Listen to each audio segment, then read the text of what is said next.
Donc la marque Véranda Rideau a été créée par Gustave Rideau en 1975, il y a une quarantaine d'années bientôt. Aujourd'hui on fait que de la véranda en aluminium.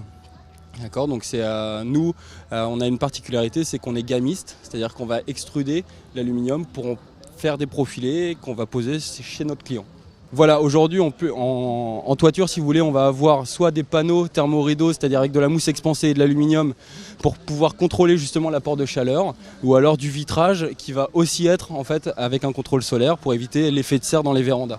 C'est des produits qui ont énormément évolué ces 10 dernières années et qui aujourd'hui s'adaptent à tous les besoins sur n'importe quelle exposition, que ce soit au nord, au sud, à l'est ou à l'ouest.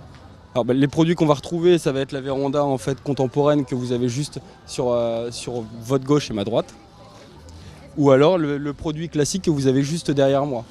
Après, la gamme va s'étendre en fonction des envies et des besoins en fait du client. On va s'adapter surtout aux besoins, puisque aujourd'hui on peut avoir des pièces de vie, on peut avoir des pièces mi-saison, on peut avoir simplement des abris.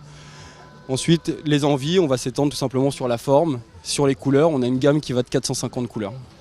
Alors nous, le client peut arriver avec des plans, une photo ou alors avec simplement des disponibilités pour qu'on puisse prendre rendez-vous et aller chez lui et réaliser le produit qu'il souhaite. Évidemment, en fait, on va avoir un prix tarif qu'on va pouvoir appliquer toute l'année. Ensuite, on peut faire des offres commerciales en règle générale pour nos clients ou surtout dans le cas de parrainage. Ici sur la foire, on va évidemment faire profiter à nos clients en fait, de prix particuliers puisqu'il faut quand même avoir un intérêt à acheter sur place. C'est des prix forts en fait, qu'on va prolonger un mois après la foire puisque justement on est aussi conscient que ces projets ont un coût. Et on ne peut pas non plus se permettre, si vous voulez, d'engager le client sur la foire du jour au lendemain dans n'importe quelle condition. Donc pour pouvoir laisser le temps de réflexion à nos clients, on va prolonger nos conditions un mois après la fermeture de la foire.